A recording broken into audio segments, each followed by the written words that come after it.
Алексей, добрый день. Добрый день, Руслан.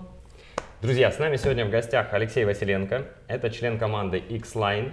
Леш, скажи, пожалуйста, когда первый раз твоя нога ступила на палубу яхты? Как это было? В каком году? Это было в конце яхтенного сезона в 2019 году. Меня пригласил наш котовый Константинов Кирилл, мой друг. И позвонил, говорит: слушай, Леша, ты как-то вот интересовался там яхтинг, тебе, может, было бы интересно попробовать? У нас есть вот вакантное место, может быть, поучаствуешь с нами? Я говорю: да, конечно. И вот. То есть конец 2019 года? Это сентябрь 19. Сентябрь 19. Да. То есть ты молодой матрос, можно сказать. Я вообще, это у них уже был конец сезона, они уже были достаточно опытные все, а я вообще ноль, даже ничего не знал об этом. То есть не побоялся, попробовал. Расскажи первый опыт, вот, самая первая тренировка. Да, я открыт ко всему новому, и поэтому я с удовольствием принял это приглашение, и это была не тренировка, это был какой-то адский ад, потому что было достаточно холодно, ветер, волны, и это была гонка. И когда я попал, и мне в двух словах сказали: ну, ты будешь вот питменом, это та позиция, на которой я сейчас. И они сказали: ну, вот будешь тут дергать веревочки, это такая веревочка. Они начали говорить, пианист. Да, название каждой веревочки. Конечно, я ничего не запомнил, и я даже не понял вообще, что от меня требуется. Но они сказали: ну, ты не переживай, мы тебе будем подсказывать, там все нормально будет, потом в процессе поймешь. Вот, и показали. Ты как человек ответственный, да? Да, я сказал: да, конечно, есть, все буду делать, как скажете. И у нас началась гонка. И это был вообще шок и тихий ужас, потому что было волны, скорость и какой-то результат. Все хотели там получить какие-то там места, естественно, это же соревнования. И все время кричали на меня: да дерни уже в конце концов эту веревку, мат-перемат. Вот я пытался запомнить там какие-то основные вещи, ну, помогали мне ребята. Сколько сейчас у тебя уже выходов на воду, и как устойчиво, уверенно ты сейчас чувствуешь себя на яхте? Сколько выходов я не знаю, но это вот я закончил полностью тот сезон 2019 года и весь сезон 2020. Ну, наверное, не знаю, штук 15, 20, 30 даже. Да. За 30 выходов. Мы же тренировались еще параллельно. За 30 выходов, как уверенно ты себя чувствуешь? Это для тех, кто сейчас новичок, возможно, кто сейчас вот думает попробовать, не попробовать. Да. То есть на каком этапе ты уже понял, что я понимаю, что я тут делаю, и я тут не лишний? Да, к концу 2020 сезона, 2020 года? Да, 2020 года, я понял, что я уже в своей позиции знаю там почти все. Ну, то есть я уже почти до автоматизма доведены действия. Я вообще пробовал себя на двух позициях. Это питмен, это тот, кто в середине яхты, условно, дергает за все веревочки. И пробовал себя баковым, это тот, кто в самом носу лодки устанавливает рию для спинакера, да. И остальные позиции я практически не пробовал полноценно, а полноценно вот я две позиции пробовал. И осознал, что для того, чтобы максимально полно почувствовать всю лодку и что, как и взаимодействует, то нужно на каждой позиции хорошенечко потренироваться. Чем вообще привлекает яхтенный спорт? Не сравнить ни с чем. Ну, с горными лыжами я бы не сравнил, там тоже, когда ты попадаешь в высокие горы. Свой экстрим, да. Но яхтинг — это вау-вау. Почему?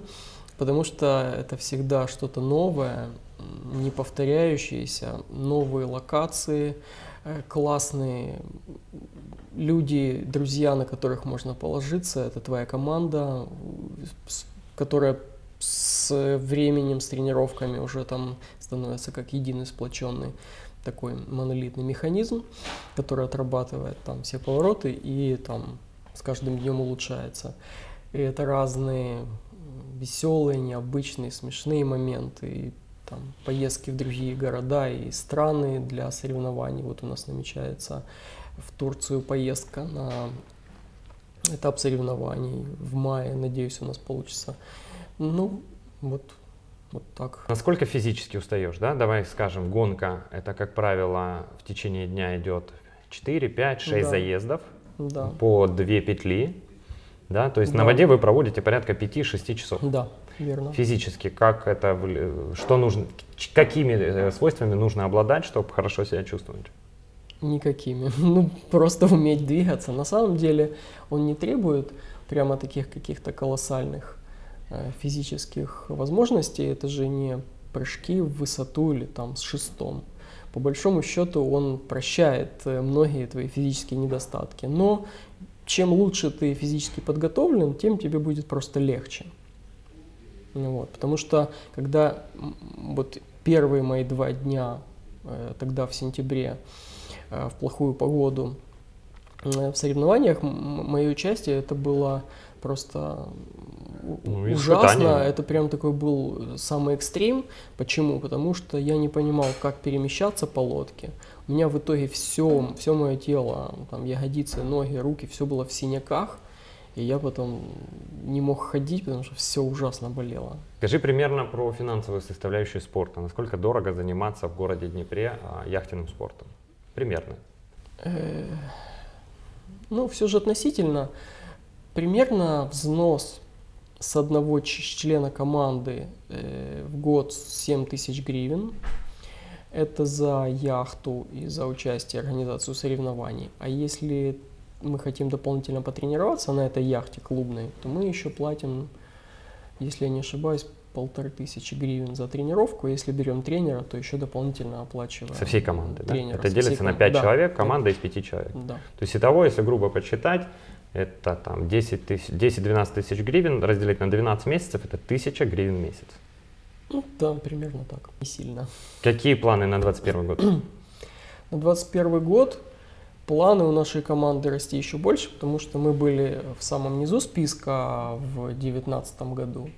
В 2020 году мы поднялись очень сильно. Нас еще называли в клубе «Прорыв года», потому что мы начали показывать какие-то результаты, и даже там была какая-то борьба с лидерами гонки. Хотим улучшить свои результаты, чаще тренироваться и показывать какие-то результаты достойные. Минутка рекламы от Алексея про то, почему, зачем нужно заниматься яхтенным спортом и что вы от этого получите. Давай прямо обратимся к зрителям, которые смотрят нас в YouTube. Хороший вопрос. Наверное, у каждого будет своя мотивация или желание, но я точно осознаю, что это очень интересно, это новое, невиданное будет впечатление в вашей жизни. Даже просто прийти один раз попробовать взять на прокат яхту вместе со шкипером и выйти на несколько часов в море, тоже такая вот есть Функция, опция, да? да, в клубе. Мы вот нашим коллективом офисным заказывали, так сказать, корпоратив, делали на воде, и всем членам моей команды очень понравилось. Ну, не знаю, что еще сказать. Берите и пробуйте. Да, пробуйте, это очень круто, необычно, захватывающе и впечатляюще.